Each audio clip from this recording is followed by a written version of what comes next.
আবারও বলি, সূরার নাম ফাতিহা, আয়াত 7, রুকু 1, ক্রমিক নাম্বারও 1, সূরাটি মাক্কি।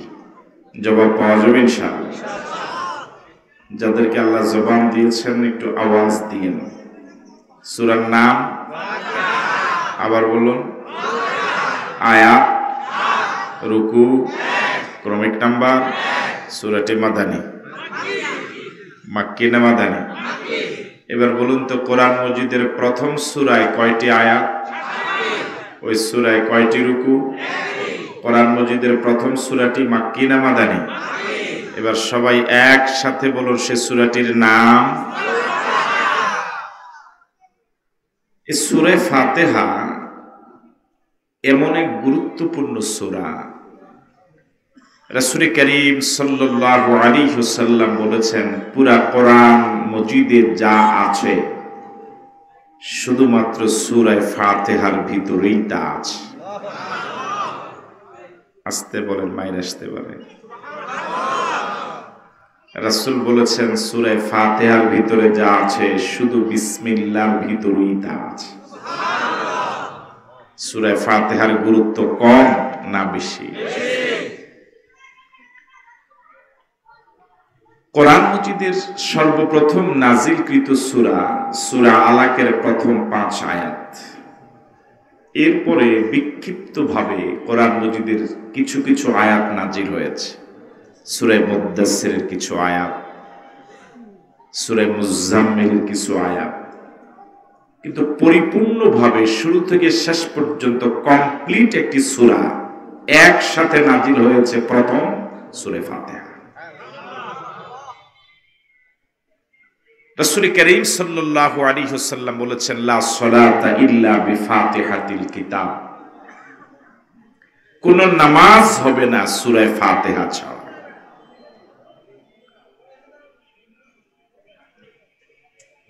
ঈমান আনার পরে একজন ঈমানদার উপরে সর্বপ্রথম শরীয়তের যে বিধানটি বর্তায় সেটি হলো নামাজ। যে নামাজ না হলে জান্নাতে যাওয়াই যাবে না। একজন ঈমানদার এবং একজন কাফেরের মাঝে প্রধান পার্থক্য হলো নামাজ। রাসূল বলেছেন যে ব্যক্তি নামাজ ইচ্ছাকৃত ছেড়ে দিল সে কুফরি করল, আর এই নামাজটা হবেই না সূরা ফাতিহা ছাড়া। সূরা ফাতিহার গুরুত্ব কম না বেশি? ফরজ নামাজে সূরা ফাতিহা লাগে, ওয়াজিব নামাজে লাগে না। সুন্নত মুআক্কাদা ঈদের নামাজে লাগে না, জুমার নামাজে, তারাবির নামাজে, নফল নামাজে, সব নামাজে সূরা ফাতিহার প্রয়োজন। দেখুন, এই কোরআন মজিদ নাজিল হলো প্রায় ১৫০০ বছর হতে চলল।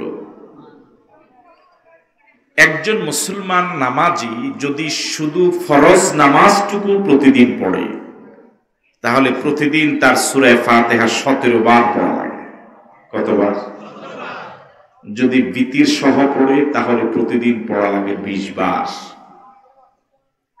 যদি সুন্নতে জায়েদা মুআক্কাদা সহ পড়েন তাহলে কমপক্ষে ৪০ থেকে ৪২ বার পড়া লাগে। সুবহানাল্লাহ। এতবার সূরা ফাতিহা প্রতিদিন পড়ে পড়ে কেউ ৪০ বছর, কেউ ৫০ বছর, কেউ ৮০ বছর এভাবে প্রতিদিন ১৭ বার, ২০ বার, ৩০ বার, ২৫ বার সূরা ফাতিহা পড়ে পড়ে ৮০ বছর গত করলো। বলুন তো দেখি, কোনোদিন কি মনে হয়েছে এখন আর সূরা ফাতিহা ভালো লাগে না, নতুন করে কোন সূরা দিয়ে নামাজ শুরু করা দরকার, এরকম কি মনে হয়েছে আপনাদের? আগামী বছর হবে? কিয়ামত পর্যন্ত কি হবে? তাহলে বোঝা যায় এই কোরআন মজিদ আল্লাহর পক্ষ থেকে নাজিলকৃত কোরআন। পৃথিবীর মানুষের পক্ষ থেকে যদি হতো এটা এত মজা লাগতো না, এটা এতদিন পুরাণ হয়ে যেত। ঠিক নয় কি? আপনারা ইসলামী সঙ্গীত শুনেন, বিভিন্ন গান শুনেন, যে গানগুলো ইসলামী সঙ্গীত হোক, বা অন্য যে কোনো সাধারণ সঙ্গীত হোক, এই গানগুলোর জনপ্রিয়তা সবসময় একরকম থাকে না। আপনার সঙ্গীতের সাথে যারা জড়িত, সঙ্গীত শুনে অভ্যস্ত, দেখবেন আজ থেকে 10 বছর আগে যে সঙ্গীতটা খুব জনপ্রিয় ছিল, কালের সময়ের ব্যবধানে সেই সঙ্গীতটা এখন মৃত প্রায়। এখন আর সেই সঙ্গীতটা কেউ গায় না, ঠিক নয় কি? আপনারা কি আমার কথা বুঝতেছেন? যে গানগুলো সারা পৃথিবীতে সুপার হিট হয়, বাম্পার হিট হয়, জনপ্রিয়তার তুঙ্গে উঠে, এরকম একটি গান তার যৌবনকাল বেশি দিন ধরে রাখতে পারে না। অল্প সময়ের ব্যবধানে সে গানটি একেবারেই পুরান হয়ে যায়। একটা উদাহরণ হিসেবে বলা যেতে পারে, কিছুদিন আগে সারা পৃথিবীতে একটি গান খুব জনপ্রিয় হয়েছিল। ভারতের এক বাদাম বিক্রেতার একটি গান। আপনাদের এই চন্দ্রগঞ্জ দেখি দত্তপাড়ায় মানুষ সেই গানটা আসে নাই, আসছে কি না গানটা? বাদাম বাদাম। এই গানটা কি খুব জনপ্রিয় হয় নাই? আপনারা কথা বলেন না যে খুব জনপ্রিয় হয় নাই? এটা কি শুধু বাংলাদেশে জনপ্রিয় হয়েছে না সারা পৃথিবীতে? এখন কি আর সেই গানটার জনপ্রিয়তা আছে? এখন কি ওই গানটার বুড়াকাল না যৌবনকাল?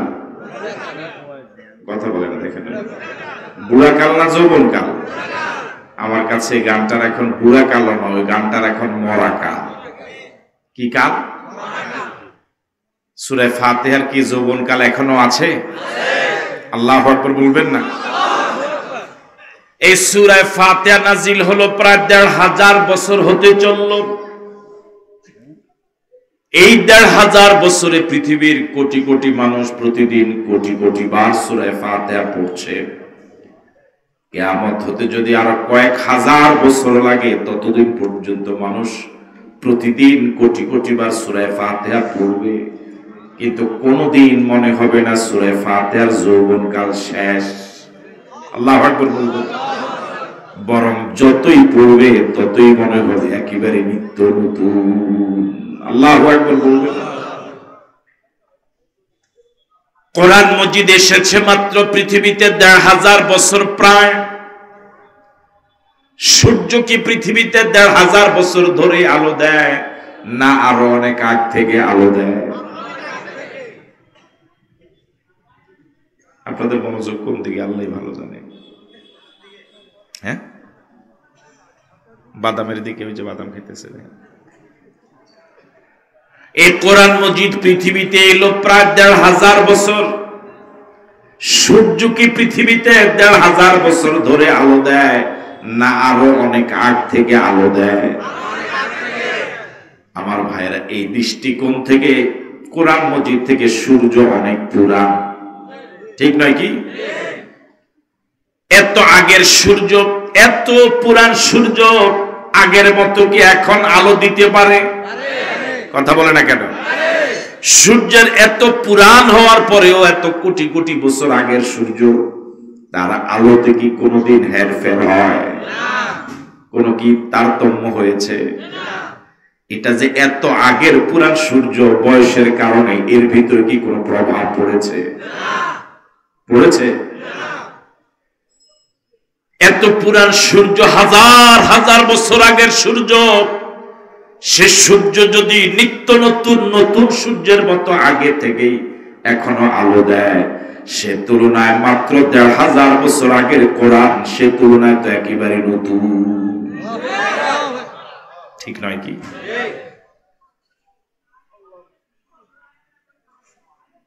এরকম কি পাওয়া যাবে? মানুষের তৈরি এরকম একটা জিনিসের নাম বলেন। মানুষ বানালো, এই জিনিসটার বয়স ১০০০ বছর হয়ে গেল, কিন্তু এখনো আগের মতোই আছে। মানুষের বানানো এরকম একটা জিনিসের উদাহরণ কি পৃথিবীর কেউ দিতে পারবে? কথা বলে না, পারবে? তাহলে আল্লাহ যে আছে বোঝা যায়। কথা বলে না, আছে? আল্লাহ যে আছে বোঝা যায়। এরপরেও কপাল পড়া এরকম কিছু নাস্তিক, এমন কিছু মুরতাদ পৃথিবীতে আছে, আবিষ্কার আগেও ছিল, এখনো আছে, যারা বলে দেয়ার ইজ নো গড, স্রষ্টা বলতে কেউ নাই। আসতে বলেন না। আল্লাহ রাব্বুল আলামিন বলেন ওয়া ফি আনফুসিকুম আফালা তুবসিরুন। ও বান্দা, আমি আল্লাহর পরিচয় জানার জন্য পৃথিবীর অন্য কোথাও যাওয়ার প্রয়োজন নাই। তোমার মাথার থেকে চুল থেকে পায়ের তালু পর্যন্ত এতটুকু অঙ্গ তুমি অবজার্ভ করো, গবেষণা করো। তোমার এই দেহের সৃষ্টি প্রমাণ করবে এর স্রষ্টা একজন আছে। তিনি কে? আওয়াজ দিয়ে বলেন আল্লাহ। আরো জোরে বলুন আল্লাহ। আরেকবার বলুন আল্লাহ। আমরা কোন সূরা থেকে কথা বলছিলাম? কত নম্বর সূরা? কত আয়াত? কত রুকু? মাক্কি না মাদানী? সবাই এক আওয়াজে বলুন সে সূরাটির নাম। আজকে এই ময়দানে যারা আছেন, আজকে সূরা ফাতিহা আপনারা পড়েন নাই? হ্যাঁ, পড়ছেন? দিনে পড়েছেন, রাতে পড়েন নাই? আপনি আসেন নিয়ে নেই। এই সূরা ফাতিহাটা একটা অভিনন্দন পত্র। বলুন তো কি বলেছি? আবার বলুন। এই সূরা ফাতিহাটা একটা অভিনন্দন পত্র। বান্দা অভিনন্দন পত্র দিবে তার মালিক আল্লাহকে। এলাকায় সরকারি কর্মকর্তারা আসে ভিজিট করার জন্য, মন্ত্রী এমপি এলাকায় কোন শিক্ষা প্রতিষ্ঠান ভিজিট করার জন্য আসেন।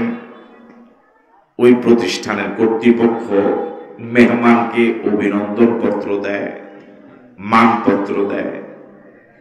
একটা মানপত্রের ভিতরে সাধারণত 3টা অংশ থাকে। কয়টা অংশ? সবাই বলুন। বলুন প্রশংসা, পরিচয়, চাহিদা। আবার বলুন প্রশংসা, সম্পর্ক, চাহিদা। সবাই কি বলতেছেন? আওয়াজ তো আজকে যুবক বেশি, কিন্তু আওয়াজ বুড়ার মতো। একটা অভিনন্দন পত্রে কয়টা অংশ থাকে? বলেন প্রশংসা, সম্পর্ক, চাহিদা। এবার আমি 1, 2, 3 বললে কি জবাব পাওয়া যাবে? অভিনন্দন পত্রে সাধারণত কয়টা অংশ থাকে? 1, 2, 3। দুনিয়ার অভিনন্দন পত্রগুলো লেখেও মানুষ, যাকে দেয় তিনিও মানুষ। কিন্তু সূরা ফাতিহা নামক অভিনন্দন পত্র, এটা মানুষের লেখা নয়। মানুষের জ্ঞান সীমিত। মানুষ কিভাবে তার মালিক আল্লাহকে অভিনন্দন পত্র দিবে সেই যোগ্যতা মানুষের নাই। আল্লাহর সাথে তার কেমন সম্পর্ক হওয়া দরকার এই বুঝও তার নাই। আল্লাহর কেমন প্রশংসা করা দরকার এতটুকু বুঝ তার নাই, যেহেতু তার জ্ঞান সীমিত। আল্লাহর কাছে বান্দা কি চাইবে এই বুঝটা মানুষের কম। এই জন্য সূরা ফাতিহা নামক অভিনন্দন পত্রটা সরাসরি দিয়েছেন আল্লাহ। জোরে বলেন আল্লাহু আকবার। আপনারা যদি কোন মন্ত্রীকে অভিনন্দন দেন, এই প্রতিষ্ঠান, এখানে কোন প্রতিষ্ঠান আছে? কোন জায়গায়? এই প্রতিষ্ঠানের পক্ষ থেকে একটা অভিনন্দন পত্র দিলেন। ওই অভিনন্দন পত্রের মুসাবিদাটা ড্রাফটিং যদি মন্ত্রী মহোদয় নিজেই করে দেন, এভাবে আমাকে অভিনন্দন পত্র দিবা, বলুন তো দেখি অভিনন্দন পত্রে আপনি যা চাইবেন এটা মন্ত্রী মহোদয় আগের থেকে জানে কি জানে না? জানে, যেহেতু উনি নিজে কি করে দিয়েছেন। এবার বলুন তো এই অভিনন্দন পত্রে আপনি স্কুলের জন্য যা চাইবেন এটা ওনার জানা আছে না নাই? এটা পাওয়া যাওয়ার সম্ভাবনা আছে না নাই? হ্যাঁ, প্রথম অভিনন্দন পত্রের অংশ হলো প্রশংসা। আপনি যাকে অভিনন্দন করবেন তার প্রশংসা করবেন। আপনি খুব ভালো মানুষ, আপনি জনদরদী, আপনি গরিবের বন্ধু, আপনি অনেক ভালো মানুষ, আপনি সৎ মানুষ, এগুলো হলো প্রশংসা। এগুলো কি? এরপরে দ্বিতীয় অংশ হলো সম্পর্ক। সম্পর্ক হলো যারা অভিনন্দন দিবে, যাকে দিবে, তাদের উভয়ের মাঝে একটা সম্পর্ক থাকা লাগবে না লাগবে না? মাঝখানের অংশ হলো সম্পর্ক। স্কুল কর্তৃপক্ষ যাকে অভিনন্দন দিবেন তার ব্যাপারে বলবেন, মহোদয় আপনার সাথে আমাদের সম্পর্কটা অনেক গভীর, আমরা আপনার ভোটার, আমরা আপনার হিতাকাঙ্ক্ষী, এই জনপদে প্রথম আপনার পরিচয় আমরাই করাই দিছি। সম্পর্কটা হালকা হলো না গভীর হলো? সর্বশেষ হলো চাহিদা। এবার অভিনন্দন যারা দিবে তারা সর্বশেষ লিখবে, স্যার আমাদের স্কুলে একটা ভবন দরকার, একটা রাস্তাটা পাকা হওয়া দরকার, ছাত্র ছাত্রীদের একটা ছাত্রাবাস দরকার, একটা টয়লেট দরকার। এগুলো হলো চাহিদা। ঠিক আছে কথা? যদি শুরুতে প্রশংসা করেন, মাঝখানে যদি উনার সাথে আপনার সম্পর্কটা গভীরভাবে বুঝাতে পারেন, উনিও যদি বুঝে যারা আমার কাছে কিছু চাচ্ছে তারা আমারই লোক, তাহলে সর্বশেষ যা চাইবেন এটা পাওয়ার সম্ভাবনা আছে না নাই? আর যদি সম্পর্কটা হালকা হয়, উনি যদি বুঝে শুধু পাওয়ার জন্য এখন আমাকে হাওয়া দিচ্ছে, আসলে এরা আমার লোক না, তাহলে পাওয়া যাওয়ার সম্ভাবনা আছে না? বরং কয়ে যাইব যোগাযোগ করেন। হ্যাঁ, কি কয়ে যাব? ওনারা কয়ে যাব। হ্যাঁ, উনি আবার যোগাযোগে ভালো কইব যে কি করেন, যোগাযোগ করেন। পরে যোগাযোগ করেন মানে সামান্য কিছু দিয়ে দিব, ঠিক নয় কি? সূরা ফাতিহাটা একটা অভিনন্দন পত্র। এটা বুঝাবার জন্যই আগের উদাহরণটা পেশ করলাম। এই সূরা ফাতিহার ভিতরে তিনটা অংশ আছে। কয়টা অংশ?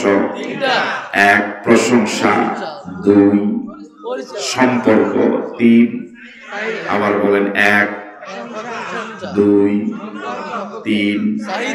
এখানে বান্দা প্রশংসা করবে কার? বান্দা সম্পর্ক রাখবে কার সাথে? বান্দা চাইবে কার সাথে? কিভাবে প্রশংসা করা লাগবে এটা বান্দার নিজস্ব ভাষা নয়, বরং এটা কার শেখানো ভাষা? বান্দার সাথে আল্লাহর কেমন সম্পর্ক হওয়া দরকার এটা বান্দার নিজস্ব উক্তি নয়, এটা শিখাই দিলেন কে? বান্দা আল্লাহর কাছে কি চাইবে এই চাওয়াটাও শিখিয়ে দিয়েছেন কে? এভাবে বুঝে শুনে যদি কোন নামাজি প্রতিদিন 17 বার 20 বার সূরা ফাতিহাটা যদি এই অনুভূতি নিয়ে আল্লাহর কুদরতি পায়ে দাঁড়িয়ে কানে হাত দিয়ে তাকবীরে তাহরিমা বাদে সূরা ফাতিহাটা যদি এই অনুভূতি নিয়ে পড়ে, আমি আল্লাহর শিখানো ভাষা আল্লাহকে অভিনন্দন দিচ্ছি, আল্লাহর প্রশংসা করছি, আল্লাহর সাথে আমার সম্পর্ক ঘোষণা করছি, আল্লাহর কাছ থেকে আমি কিছু চাচ্ছি, বলুন তো দেখি এভাবে যদি সে অনুভূতি নিয়ে চায় পাওয়ার সম্ভাবনা কত পার্সেন্ট? আরো জোরে বলেন। আমরা যারা নামাজ পড়ি, সূরা ফাতিহা পড়ি, এই অনুভূতি নিয়ে কি পড়ি? কথা বলেন, পড়ি? সূরা ফাতিহাতে কয়টা অংশ? ভুলে গেছে, কয়টা অংশ? প্রথম অংশ কি? প্রশংসা হবে কার? করবে কারা? করবে কারা? আমরা। করব কারা? কার প্রশংসা করব? আমার ভাষায় না কার ভাষায়? প্রশংসার আয়াত শুনুন। আলহামদুলিল্লাহি রাব্বিল আলামিন আর রহমানির রহিম মালিকি ইয়াউমিদ্দিন। এ হলো প্রশংসার আয়াত। কয়টা? আরো জোরে কম। এখন আমি আপনি প্রশংসা করব কার? কিভাবে প্রশংসা করা লাগবে মালিকের? আমার আপনার জ্ঞান এত সীমিত, এত কম, মালিকের প্রশংসা কি মানের হলে পরে মালিকের জ্ঞান আমার আপনার নাই। এই জন্য আল্লাহ নিজে শিখায় দিলেন, তিনি এত বড় দয়ালু আল্লাহ, তিনি শিখায় দিলেন বান্দা তুমি আমাকে এইভাবে প্রশংসা করো। আল্লাহু আকবার। সর্বপ্রথম প্রশংসা করবে এভাবে বলবো আলহামদুলিল্লাহি রাব্বিল আলামিন। পড়েন আলহামদুলিল্লাহি রাব্বিল আলামিন। প্রশংসা করছি কার? করছি কে? আমরা। কার? আল্লাহ। এটা শিখিয়ে দিলেন কে? আল্লাহ। বান্দা তুমি এভাবে আমার প্রশংসা করো, এই এবারটা আমার আপনার জানা ছিল না, এটা মালিকে বলে দিচ্ছে বান্দা আমাকে কিভাবে প্রশংসা করলে আমার ইজ্জতের সাথে মানায় এটা তোমার জানা নাই, তোমার জ্ঞান কম, তুমি এইভাবে আমার প্রশংসা করো। সুবহানাল্লাহ। প্রশংসার আয়াত কয়টা? তিনটা। আরো জোরে বলেন। এক, আর রহমানির রহিম মালিকি ইয়াউমিদ্দিন। এ পর্যন্ত প্রশংসা করলাম কার? আল্লাহ। এরপরে আর কয় অংশ? একটা হলো সম্পর্ক, আর একটা হলো চাহিদা। এবার প্রশংসার 3 আয়াত শুনুন। আল্লাহকে প্রশংসা করছি এভাবে আলহামদুলিল্লাহি রাব্বিল আলামিন। সব প্রশংসা ওই আল্লাহ যিনি তামাম জগতের রব। সব প্রশংসা কার? আল্লাহ। সব প্রশংসা ওই আল্লাহ যিনি তামাম জগতের রব। কয়জন? তিনি কে? আল্লাহ। শুধু তিনি বাংলাদেশের রব নয়, তিনি শুধু এশিয়া মহাদেশের রব নন, তিনি শুধু দুনিয়ার রব নন, তিনি শুধু আকাশের রব নন, তিনি শুধু মঙ্গল গ্রহের রব নন, তিনি তামাম জগতের রব। সৃষ্টি জগৎ বলতে যা বুঝায় সব জগতের একমাত্র রব কয়জন? তিনি কে? এবার বলুন তো দেখি, অনুবাদ যতটুকু শুনলেন বুঝলেন, যিনি তামাম পৃথিবীর শুধু নয় তামাম জগতের পুরা সৃষ্টি জগতের একমাত্র রব, একমাত্র মালিক, এটা যদি হয় তার যোগ্যতা, তাহলে সব প্রশংসা অন্য কেউ পাওয়ার কোন সুযোগ আছে কিনা?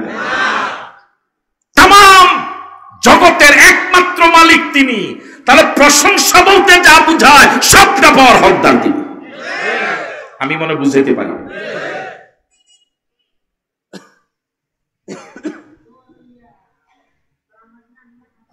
একটা প্রতিষ্ঠান কেউ জায়গা দিল, কেউ ঘর করে দিল, কেউ অফিসের ফার্নিচার দিয়ে দিল, কেউ ছাত্রদের বেতন টাকা দিয়ে দিল, সবার সহযোগিতা আছে না? কিন্তু একজনের অবদান এত বেশি যে উনি উদ্যোগ না নিলে বাকি যারা সহযোগিতা করছে মনে হয় ওনার কারণেই করছে। তাহলে কোন একটা প্রতিষ্ঠানিক প্রোগ্রামে মানুষ উপস্থাপন ওনাকে এভাবে করে যে প্রতিষ্ঠানটা ওনার, এভাবে করে না। উনি না হলে প্রতিষ্ঠানটা হতো না। অন্যরা কি আর কোন অবদান রাখে নাই? অন্যরা অবদান রেখেছে, তার অবদানটা একটু বেশি হওয়ার কারণে অন্যদেরকে অবদানকে একরকম চাপা দিয়া সবটা অবদান তাকে দিয়ে দেয়, অথচ অন্যদের ওইখানে কি আছে? তামাম জগৎ সৃষ্টির ক্ষেত্রে আল্লাহ ছাড়া কি আর কারো কোনো অবদান আছে? ষোলনা অবদান কার? সুতরাং প্রশংসা যদি করতে হয় যে আল্লাহ এককভাবে একচ্ছত্র ক্ষমতার অধিকারী, তামাম জগৎ যিনি এককভাবে বানালেন, বান্দা প্রশংসা বলতে যা বোঝায় সবটার একমাত্র মালিককে। আরো জোরে বলে, সবটা প্রশংসার একমাত্র মালিককে। চেয়ারম্যান সাহেব ভালো আছেন? আলহামদুলিল্লাহ।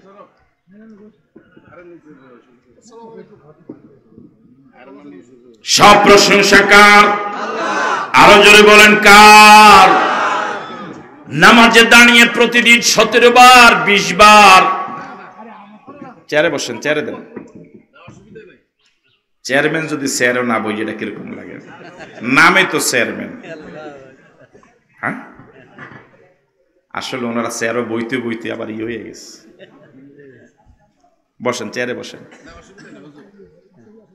এবার একটু কল্পনা করেন, নামাজে দাঁড়ালাম, দাঁড়াইছেন, এই তো সব মনোযোগ গেছে।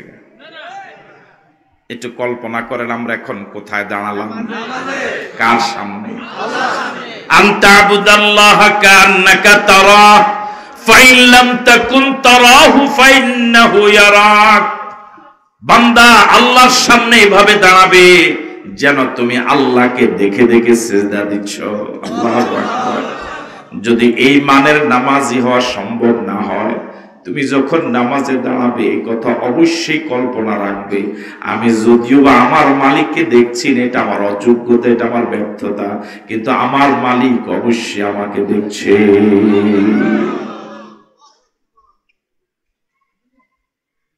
নামাজে দাঁড়ালাম, সূরা ফাতিহা কি পড়বো? কথা বলে না কেন? সূরা ফাতিহা কি লাগবে? শুরুটাই করলাম এভাবে, আলহামদুলিল্লাহি রাব্বিল আলামিন।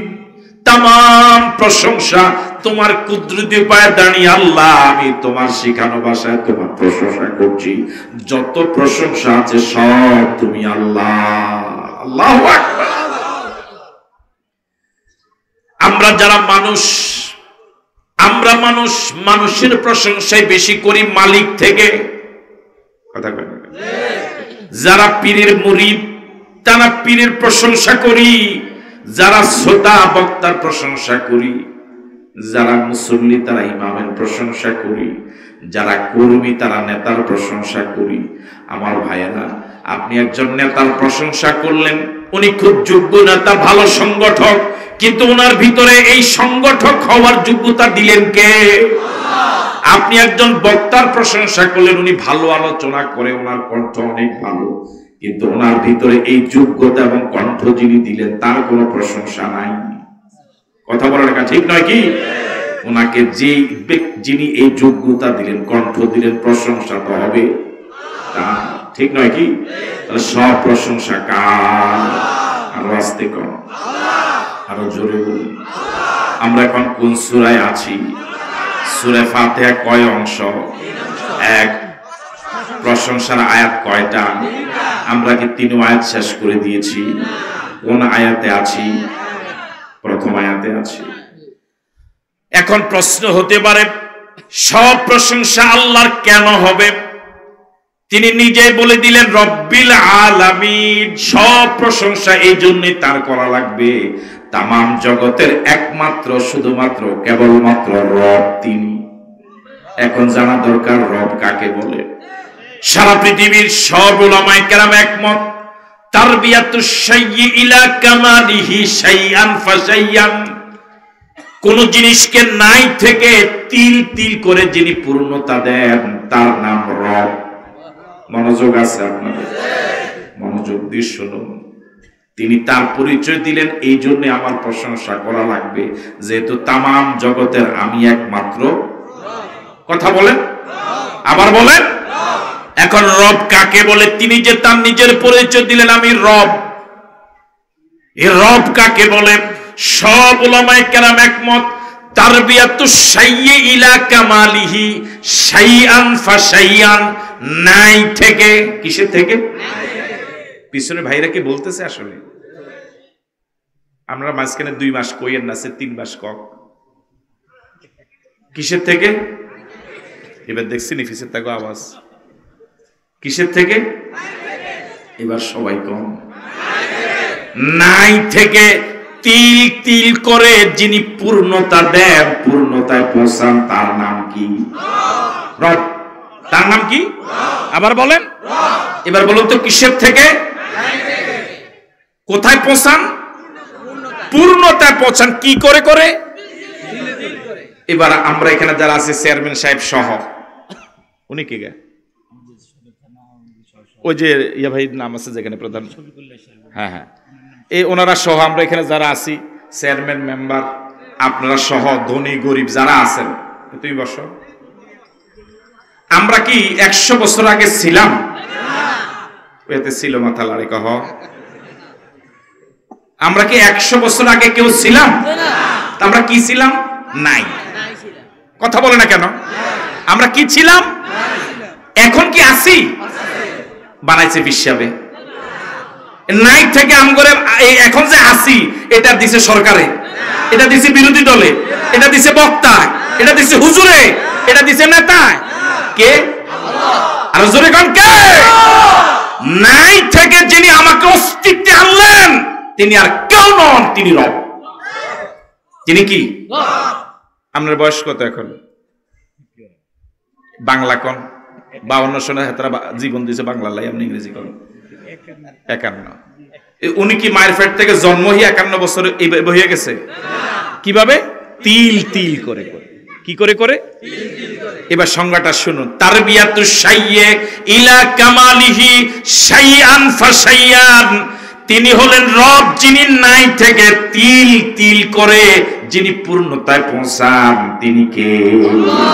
তিনি হলেন রব। তিনি কে? সুতরাং এই রবেরই তো সব প্রশংসা হওয়া দরকার। এবার একটু কল্পনা করেন আমার আপনার জন্মের উৎস। আল্লাহ রাব্বুল আলামিন বলেন, ওয়ালাকাদ খালাকনাল ইনসানা মিন সুলালাতিন মিন তিন সুম্মা জাআলনাহু নুতফাতান ফি ক্বারারিম মাকিন সুম্মা খালাকনান নুতফাতা আলাকাতান ফাখালাকনাল আলাকাতা মুদগাতান ফাখালাকনাল মুদগাতা ইযামা সুম্মা কাসাওনাল ইযামা লাহমা। আল্লাহু আকবার। আমার আপনার জন্মের উৎস হলো এক ফোঁটা পানি। কি বলুন? পানির আগে কি? পানির আগে কি? এখন তো শুরু করলাম পানি দিয়া, কিন্তু পানির আগে কি বুঝতেছেন না মনে হয়। পানিকে যে আল্লাহ বানাইছে তাও তো আল্লাহ পাক নাই থেকে বানাইছে। আমার আপনার জন্মের উৎস হলো এক ফোঁটা পানি, যে পানির পৃথিবীর কোন মার্কেটে 4 পয়সার দাম নাই, ফ্রি দিলেও তো দিবে না, দুর্গন্ধযুক্ত বাজে পানি। নারী এবং পুরুষের দেহ থেকে বের হলে পরে গোসল ফরজ হয়ে যায়। এমন এক ফোঁটা পানি, ওই পানিকে মা এবং বাবার মিলনের ফলে ওই পানিটা যখন মায়ের জরায়ুতে যায়, তিনি হলেন রব, তিনি হলেন রব, তিনি হলেন রব, তিনি এমন আল্লাহ। ওই পানিটাকে আদর যত্ন করে তিনি লালন পালন শুরু করে দিয়েছে। আমার মা জানে না, আমার বাবা জানে না, আমার পীর জানে না, আমার নেতা জানে না, আমার ইমাম জানে না, আমার বক্তা জানে না, পৃথিবীর কেউ আমার অস্তিত্ব জানে না, আমার সংবাদ জানে না। তখনও যিনি আমাকে ভুলে যায় নাই, তিনি কে? আল্লাহু আকবার। যখন আমার আপনজন কেউ আমার খবরই জানতো না, আমার আপনজন কেউ যখন আমার অস্তিত্বের ব্যাপারে কোনো ধারণাই তাদের ছিল না, তখনও যিনি, যখন আমি একেবারে অসহায়, একেবারে অবহেলিত, একেবারে বাজে একটু পানি, তখনও যিনি আমাকে ভুলে যায় নাই, তিনি আর কেউ নন, তিনি হলেন আমার রব। মাঠে আছেন আপনারা? এই এক ফোঁটা পানি যখন মায়ের জরায়ুতে গেল, 40 দিন গত হলো, তিনি আমার এমন রব, এই পানিটাকে তিনি আপন কুদরতে লালন পালন করে করে এই রক্তটাকে বা এই পানিটাকে এবার রক্ত ফোঁটা বানালেন। কি বানালেন? পানিটা কি হয়ে গেল? আবার 40 দিন পরে এবারে রক্তের টুকরাটাকে তিনি আমার এমন রব, তিনি এবার গোশতের টুকরা বানালেন। সুবহানাল্লাহ। তিল তিল করে হচ্ছে, কথা বলে না কেন? তিল তিল করে হচ্ছে। এই অবস্থা ওনার জীবনে যায় নাই, দেখছেন? অল্প কয়েকজনে এই অবস্থা ওনার জীবনে যায় নাই, আমার জীবনে যায় নাই, আপনাদের জীবনে যায় নাই। তিল তিল করে এবার গোশতের টুকরা হলাম। তিনি আমার এমন রব, তিনি আমার এমন রব। ওই গোশতের টুকরাটাকে তিনি একটা ছোট্ট বডি দিলেন, একটা পুতুল বানালেন, মানুষের আকৃতি দিলেন। এই ছোট্ট পুতুলটার পুরোটাই গোশতের টুকরা। এই গোশতের টুকরার ভিতরে যদি তিনি হাড় না দিতেন, আড্ডি না দিতেন, হাড় বুঝেন এটা কি কয়? হাড্ডি যদি না দিতেন, এই গোশতের টুকরাটা দুনিয়াতে আসলে পরে দাঁড়াবার, উঠবার, দৌড়াবার কোনো যোগ্যতা। এই জন্য তিনি আমার এমন রব। আমার আপনার বলা ছাড়াই তখন আমার কোনো বুঝি ছিল না, হাড় কি চিন্তামি না, হাড়ের কি প্রয়োজন এটা জানতামই না। আমার আপনার জানার আগে, বুঝার আগে আমার আপনার এই ছোট্ট পুতুলটার দেহের ভিতরে একটা নয়, দুইটা নয়, 206 খানা হাড় তিনি দিলে। কয়খানা হাড়? 206টা হাড় তিনি দিলেন। দেখুন সব হাড়গুলোর একরকম নয়। এটার নাম কি? আঙ্গুল তো বুঝলাম, এটার কি আঙ্গুল কয়? বুড়িয়া কয় অনেক সময়, কি কয়? এটার নাম যে বুড়িয়া আঙ্গুল, এটা আমি 20-25 দিন আগে এই পুরা আমার এই জীবনে বুঝলাম। আমাদের দেশে তো যুবকেরা বুড়িয়া করে কি দেয় না, বুড়া। শুধু যুবকরা না, বুড়াদের কোনো অবস্থায় তেমন দাম নাই। মা বাবা যদি বুড়ো হয়ে যায় সন্তানের কাছে কি নেই, এমনকি যারা রাজনীতি করে নেতারাও যদি একটু বুড়া হইয়া যায় এখন আর কি নেই, আগের মতো বেল নেই। ওরে কথা কানেকা ঠিক কি না? যখন নেতাটা একটু গায়ে জোর আছে তখন এই গেল নেতা। যখন একটু মনে করেন দাঁত টাত ভাঙি গেছে, চোখে আঁকার মতো দেখো না, এটা নিয়ে লাভ নাই, এতে হয়ে গেছে। কথা ঠিক নয় কি? এমনকি গ্রাম দেশে বুড়া করে বলে বাসও লয় না। আমার ভাইরা, কিছুদিন আগে বুড়া যে কত দরকার, বুড়া যে মজলিসে থাকবে না, এই মজলিসে আল্লাহ রহমত। বুড়া যদি বাড়িতে থাকে, যদি বুড়া বাবা যদি কাজ করতে নাও পারে, এই বাড়িতে মনে হয় যে জীবন আছে। বুড়া নাই, মনে হয় যে বাড়িটা মরা। আপনাকে আমার সাথে একমত? এটারে যে বুড়িয়া আঙ্গুল কয়, কয়েকদিন আগে আমার এই বুড়া আঙ্গুল একটা ছোট্ট অপারেশন হয়েছে। এই অপারেশনের পরে এই আঙ্গুলটা 2 দিন ব্যান্ডেজ ছিল। কয়দিন? এই পুরা জীবনে এই আঙ্গুলে মাত্র 2 দিন ব্যান্ডেজ ছিল। এই 2 দিনে আমি খাইতে পারি নাই। এবার মনে করেন আমার এই আঙ্গুলটা নাই, আপনাদের মনে করেন নাই, একটু ধরেন নাই, এবার এই সাইড আঙ্গুল দিয়ে খাইতে পারবেন নি? ভাত মাখতে পারবেন নি? তাহলে বুড়া এটা যদিও পুড়িয়াকে হালাই রাখছেন, কিন্তু এটা ছাড়াই সাইড আঙ্গুল অসল। কথা কানেকা ঠিক কি না? এই বুড়া ছাড়া আমি শত চেষ্টা করছি, ভাত এরকম এরকম করে উঠে না। তাহলে আমার এই সাইড আঙ্গুল তো জোয়ান। কথা কয় না, এটার তুলনা এটার না, এগুলো কি জোয়ান, কিন্তু এই যুবকরা অসল হয়ে গেছে। তাও আল্লাহু আকবার বলবেন না? আমার আপনার দেহে হাড় দিলেন কয়টা? আরো জোরে বলেন কয়টা? সব জায়গার হাড় একরকম নয়। এই বৃদ্ধ আঙ্গুলের হাড় একরকম, এটা একটু মোটা, এটা একটু লম্বা, এটা আর একটু লম্বা, এটা একটু খাটো, এটা আর একটু খাটো, এটা একটু চিকন, এটা একটু মোটা। বলুন তো দেখি এই হাতের 5 আঙ্গুলের হাড় যে কোনটা চিকন হবে, কোনটা কতটুকু মোটা হবে, কোনটা কতটুকু লম্বা হবে, এই ব্যাপারে পৃথিবীর কোন ইঞ্জিনিয়ারের কোন ভূমিকা কি ছিল? 16 আনা পরিকল্পনা কার? আরো জোরে বলেন কার? যিনি তিল তিল করে আমার হাতের ভিতরে সুন্দর পরিকল্পনা করলেন, তিনি হলেন রব। প্রশংসা তো তারই হবে। কথা বলা ঠিক নয় কি? এবার দেখুন তো হাতটা যদি আমার এখান থেকে যতটুকু দেখেন, এই আঙ্গুল 5টা যদি এক সমান হইতো কেমন লাগতো? ভালো লাগতো? যদি 5টা একরকম মোটা হইতো। এখন কোনটা মোটা, কোনটা চিকন, কোনটা ছোট, কোনটা বড়, এখন এটা আলাদা বৈচিত্র্য তৈরি হয়েছে। সুবহানাল্লাহ! কি রুচিবান আমাদের আল্লাহ! আল্লাহু আকবার বলবেন না? এই হাতের পিঠের হাড় একরকম, এই জায়গার হাড় একরকম, এই জায়গার হাড় একরকম, বুকের হাড় একরকম, পিঠের হাড় আরেক রকম, মাথার হাড় একরকম, নাকের হাড় একরকম, কানের হাড় আরেক রকম, ঘাড়ের হাড় ভিন্ন, মাজার হাড় ভিন্ন, হাঁটুর উপর একরকম, হাঁটুর নিচে আরেক রকম, যে জায়গায় যেমন দেওয়া দরকার, যে জায়গায় যেমন মোটা দেওয়া দরকার। আমার আপনার বলার আগে, চাহিদার আগেই যিনি আমার আপনার দেহের ভিতরে তিল তিল করে এই প্রক্রিয়া চালালেন, তিনি কে? প্রশংসা কার হবে? আছেন আপনারা মাঠে?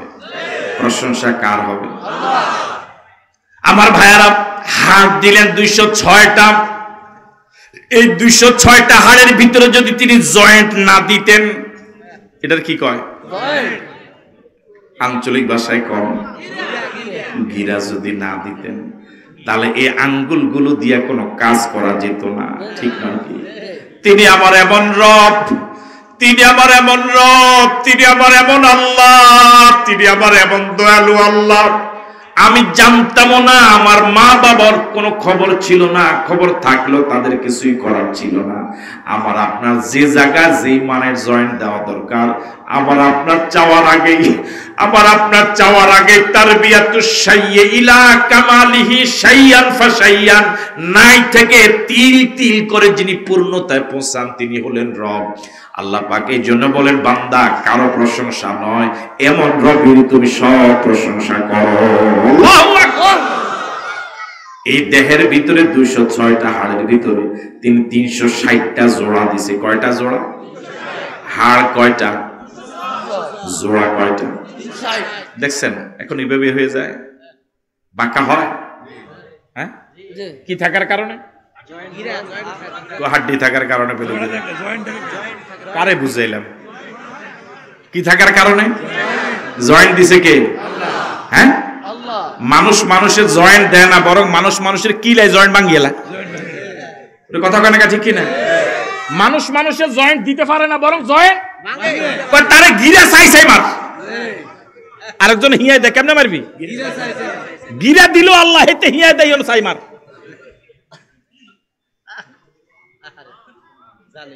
আমার ভাইয়ারা, তাহলে এই দেহের ভিতরে মালিক আছে না নাই? মালিকের সৃষ্টির উদাহরণ দেহের ভিতরে আছে না নাই? এবার তিল তিল করে তিনি যে দেহ দিলেন, হাড় দিলেন, পুরা দেহের উপর একটা চামড়া দিয়া, সুম্মা কাসাওনাল ইযআমা লাহমা, এই হাড়গুলোর উপরে তিনি গোশত দিয়া লেপ দিয়ে দিছে। আর জোরে করুন আল্লাহু আকবার। আমার ভাইরা, সুম্মা কাসাওনাল ইযআমা লাহমা, তিনি এমন রব, তিনি এমন রব, তিনি এমন আল্লাহ। এই হাড়গুলোর উপরে যদি তিনি গোশত দিয়া প্রলেপ না দিতেন, হাড়গুলো ভেসে থাকতো, দেখতে অসুন্দর হতো, কেমন বিশ্রী বিশ্রী লাগতো। তিনি এমন দয়ালু আল্লাহ, তিনি সবগুলো হাড় গিরা সহ গোশত দিয়ে লেপ দিয়ে দিলেন। শুধু গোশত দেন নাই, গোশতগুলোর উপরে তিনি একটা মাত্র চামড়া দিয়া কভার করে দিলেন। সুবহানাল্লাহ। পুরা দেহের উপরে কভার কয়টা? কথা কয় না কেন? আপনি কি বিরক্ত হচ্ছেন? চামড়া কয়টা? এবার দেখুন, চামড়া মাত্র একটা, কিন্তু এই চামড়ার কত গুণ! এক এক জায়গার চামড়ার এক এক গুণ।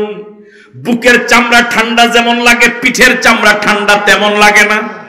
কথা বলে না, ঠিক? পায়ের নিচে হাতের তালুতে চামড়া আছে না নাই? পায়ের তালুতে চামড়া আছে না নাই? পায়ের তালুর চামড়ার লংজিভিটি একরকম, হাতের তালুর চামড়ার দীর্ঘায়িত্ব লংজিভিটি আরেক রকম। আপনার এখানে এমনও লোক আছেন যারা 80 বছর বয়স, আছে না নাই? 80 বছর পর্যন্ত পাও দিয়ে হাঁটছেন, কয় হাজার মাইল হেঁটেছেন। পায়ের চামড়াটা, নিচের চামড়াটা মালিক এমন ভাবে সৃষ্টি করেছেন, যদি 1000 বছরও কে হাঁটে 1 ইঞ্চিও ছোট হবে না। কথা বলে না কেন? কিন্তু যদি চামড়াটা পায়ের নিচে যেমন, এটা না দিয়া যদি হাতের পিঠের চামড়ার মতো দিতেন, তাহলে দেখতেন এতদিন 80 বছরে হাঁটু পর্যন্ত পাওয়া চলে আসত। আল্লাহ আছে যে বোঝা যায়? জোরে বলেন, বোঝা যায়? আমার ভাইয়ারা, তিনি এমন রব, তিনি এমন রব, তিনি এমন রব। এবার তিনি আমার আপনার ছোট্ট দেহের ভিতরে রূহ দিলেন। রূহ দিলেন কে? পৃথিবীতে এরকম অনেক সন্তান আছে, মায়ের গর্ভ থেকে সব অঙ্গ প্রত্যঙ্গ নিয়ে এসেছে, কিন্তু রূহ আসে নাই। রূহবিহীন সব অঙ্গ প্রত্যঙ্গ নিয়ে জন্ম নিয়েছে। এটার নাম কি? আরো জোরে কম। লাশ। এটার নাম কি? সব অঙ্গ প্রত্যঙ্গ আছে, রূহ নাই, এটার কোনো দাম নাই। জন্মগ্রহণ করার কিছুক্ষণ পরেই সবাই এটাকে দাফন করে, এমনকি জানাজাও হয় না। কথা বলা ঠিক নয় কি? কিন্তু আরেকটা ছেলে অথবা মেয়ে জন্ম নিল একেবারে কালো মানুষ, নাক চ্যাপটা, ঠোঁট মোটা, হাত একটা নাই, পাও একটা নাই, কিন্তু রূহ আছে। এটার এই সন্তানটার মা বাবার কাছে দাম আছে না নাই? আরো জোরে বলেন। আমার আপনার নেতার কাছে দাম, পীরের কাছে দাম, ইমামের কাছে দাম, মুসল্লির কাছে দাম, সমাজের কাছে দাম, সব শুধুমাত্র রূহ থাকার কারণে। যদি রূহ চলে যায়, স্ত্রীর কাছেও স্বামীর দাম, সন্তানের কাছেও বাবার দাম। আমার আপনার দেহের রূহ যিনি দিলেন তিনি কে? এবার খাদ্যের প্রয়োজন, খাবো কি? আজ পর্যন্ত এমন কোন ডাক্তার পৃথিবীতে আবিষ্কার হয় না যে মায়ের গর্ভে যে সন্তান তার রিজিক সেখানে পৌঁছাতে পারে। তিনি এমন রব, তিনি এমন রব, তিনি এমন রব। মায়ের নাপাক রক্তটা বন্ধ করে দিয়ে নাপাক রক্তের সাথে এই সন্তান পেটে থাকায় সন্তানের নাভির সাথে একটা বাইপাস রোড তিনি তৈরি করে দিলেন, একটা চ্যানেল অপারেশন করে দিলেন। আমার ভাইয়েরা, মায়ের নাপাক রক্তটা বন্ধ হয়ে ওই নাপাক রক্তটা আমার আপনার নাভি দিয়া তিনি পেটে দিয়া আমাকে আপনাকে 10 মাস 10 দিন 9 মাস 10 দিন যিনি জীবিত রাখছেন তিনি কে? আরো জোরে বলেন তিনি কে? তিনি আমাদের এমন রব, তিনি তখন আমাকে আপনাকে ভুলে যায় নাই। রিজিকের অভাবে তিনি মায়ের পেটে মারে নাই। আল্লাহু আকবার। যে আল্লাহ মায়ের পেটে তখন আমার জায়গা ছিল না, জমিন ছিল না, চাকরি ছিল না, মাছের ঘের ছিল না, পুকুর ছিল না, কোনো ব্যবসা বাণিজ্য ছিল না, কিছুই ছিল না। তখনও যিনি আমাকে না খাওয়াইয়া মারে নাই, এখন দুনিয়াতে আসার পর তিনি কি আমাকে না খাওয়াইয়া রাখবে? আমরা মানুষ কত নিমক হারাম, কত না ফরমান। যে আল্লাহ মায়ের পেটে আমাকে রিজিকের অভাব রাখে নাই, ওই দুনিয়াতে আসার পর ওই রিজিকের জন্য ভাইয়ের মাথায় বাড়ি দেই। কথা কয় না কেন? ওই রিজিক নিজেই শুধু ভোগ করার জন্য মা বাবাকে আপন সন্তান বৃদ্ধাশ্রমে পাঠায়। কথা কয় না, ঠিক কি না? আজকেও শুনলাম পুকুর ব্যাট দিছে 6 ভাগ হওয়ার কথা, ভাই 6 জন, ভাগ হয়েছে 4টা। কয়টা? 4টা। ভাই কয়জন? 6 জন। পুকুরের মাছ কয় ভাগ হইব? 6 ভাগ। ইতরা কয় ভাগ করছে? 4 ভাগ। কি লাগে? দুইবারে ঠকাই। কথা কি বুঝাইতে পারলাম? আল্লাহ রাব্বুল আলামিন বলেন, ওয়া মা মিন দাব্বাতিন ফিল আরদি ইল্লা আলাল্লাহি রিজকুহা। এই পৃথিবীতে এমন কোন বিচরণশীল জীব নাই যে জীবের রিজিকের ব্যবস্থা আল্লাহ করে না। সবারে খাওয়ায় কে? আল্লাহ। আরো জোরে বলেন। আমার আপনার একটা মাত্র পেট, এটার জন্য এত পেরেশান, অথচ প্রত্যেকের কিছু না কিছু টাকা পয়সা আছে। কিন্তু পৃথিবীতে কোটি কোটি প্রাণী, এক একটা প্রাণীর একদিনে কয়েক টন খাদ্য খাওয়া লাগে। ওদের কোনো চাকরি নাই, ব্যবসা নাই, বাণিজ্য নাই, ওদের ব্যাংক ব্যালেন্স নাই। সকালবেলা খালি পেটে বেরিয়ে যায়, সন্ধ্যায় একটা প্রাণীও খালি পেটে বাসায় আসে না। সব প্রাণীগুলোকে পেট ভরাইয়া যিনি বাসায় আনেন তিনি কে? আরো জোরে বলেন তিনি কে? আল্লাহ রাব্বুল আলামিন আমাকে আপনাকে মায়ের নাপাক রক্তটা নাভি দিয়া প্রবেশ না করে জবান দিয়ে প্রবেশ করাতে পারতেন। তিনি আমার আপনার এমন রব, আমার আপনার জবানটাকে তিনি পবিত্র রেখেছেন যাতে করে বান্দা দুনিয়াতে যাওয়ার পর এই পবিত্র জবান দিয়া কোরআন মাজিদ তেলাওয়াত করতে পারে, আমি আল্লাহর নামের জিকির করতে পারে, আমার নবীর প্রতি দরুদ পড়তে পারে। কিন্তু দুর্ভাগা আমরা যে আল্লাহ মায়ের পেটেও জবানটাকে পবিত্র রাখলেন, দুনিয়াতে আসার পর এই পবিত্র জবান দিয়া ডাইল খাই, গাঁজা খাই, হিরোইন খাই। কথা কয় না কেন, ঠিক কিনা? ইয়াবা খাই, এগুলো খেয়ে জবানটাকে অপবিত্র করেছি। বিড়ি খাই, সিগারেট খাই। কথা কয় না কেন? আপনার মনে কারে কারে ডরান মনে হয় লাগছে? সুদের টাকা, ঘুষের টাকা খায় কি খায় না? সুদ ঘুষ সব জিনেরা খায়, মানুষে খায় না। না এটি জিনে খায় না, এটি খায় না, মানুষে খায়। আমার ভাইয়ারা, এবার তিল তিল করে বড় হলাম, দুনিয়াতে আসার এবার সময় হলো। আল্লাহ রাব্বুল আলামিন বলেন, সুম্মাস সাবিলা ইয়াসসারা, সুম্মাস সাবিলা ইয়াসসারা, সুম্মাস সাবিলা ইয়াসসারা। দুনিয়াতে আসার পর তিনি এবার সহজ করে দিলেন। সুবহানাল্লাহ। এখন কি দুনিয়াতে আসলাম? কথা কয় না? আসছি। তিনি আমার এমন রব। রব কাকে বলে শুনুন। দুনিয়াতে আসার পর নার্স অথবা ধাত্রীরা যেই রক্তটা দিয়ে মালিক রিজিকটা নাভি দিয়ে ঢুকাইছিলেন এটা রাখে না কেটে দেয়? এখন আর মায়ের রিজিক পেটে যাবে না।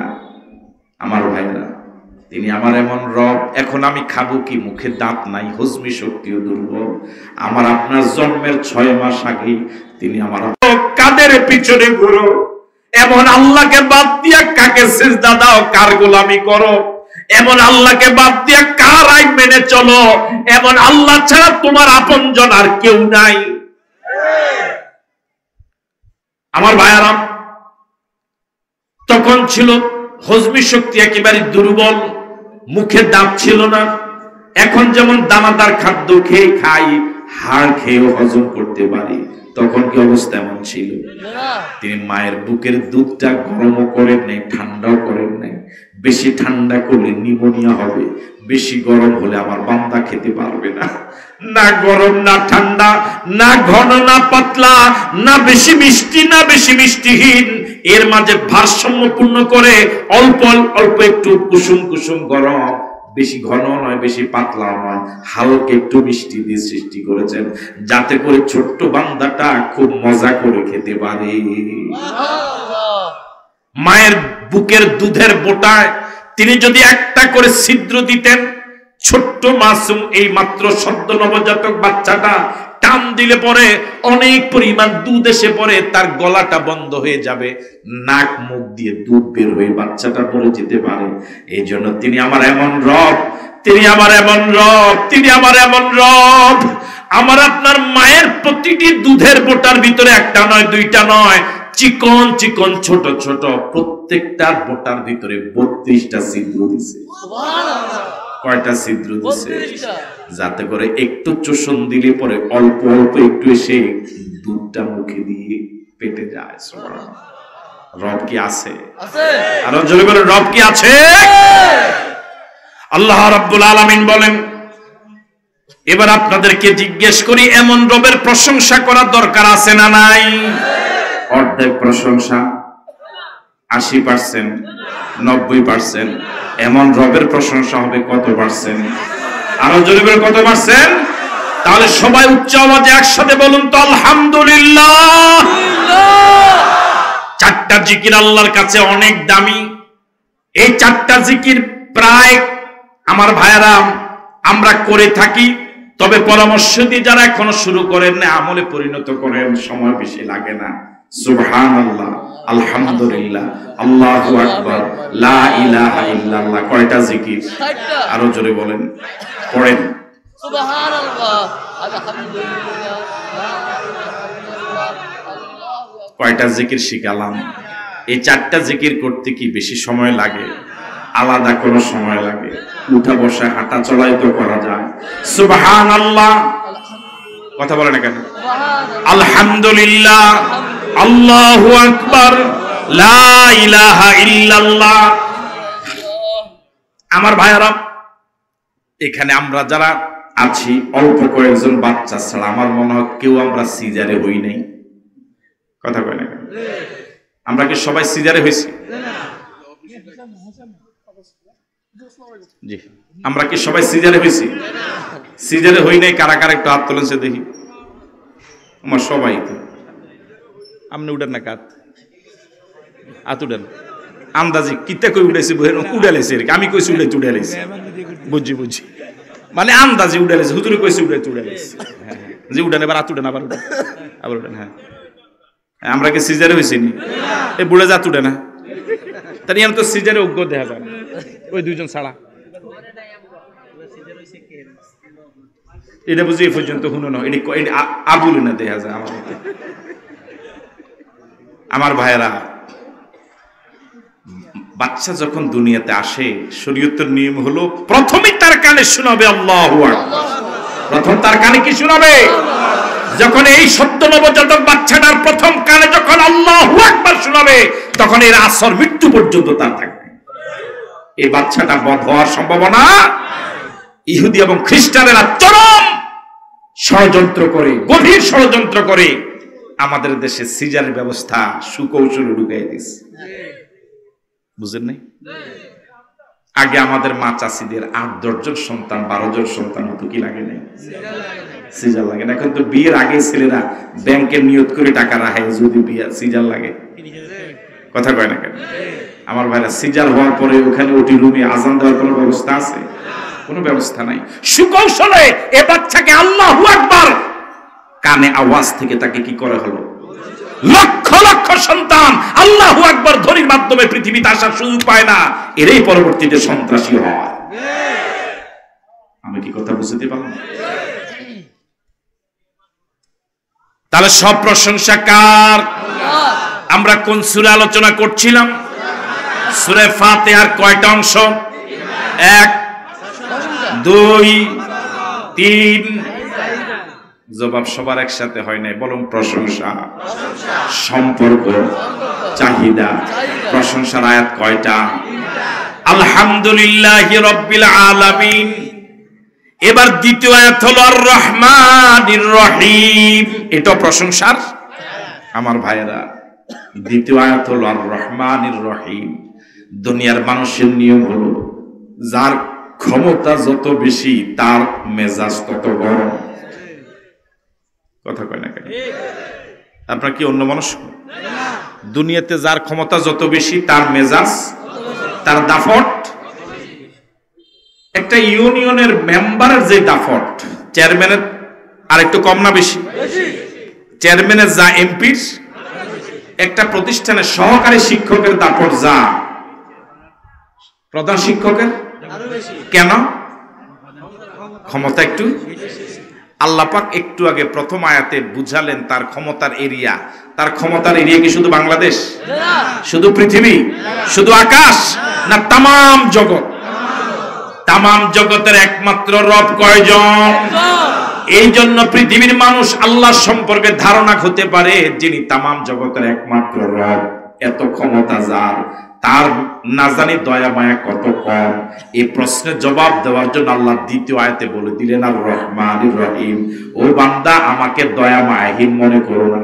আমার ক্ষমতা যত বেশি আমার দয়া মায়াও তত বেশি।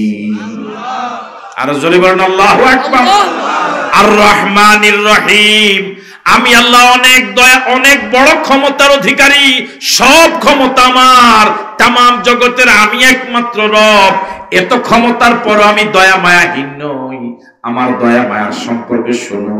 আর রহমানির রহিম, আমি আল্লাহ অতিশয় দয়ালু, আমি আল্লাহ অনেক দয়ালু। তাহলে আল্লাহ পাক শুধু দয়ালু না, খুব দয়ালু।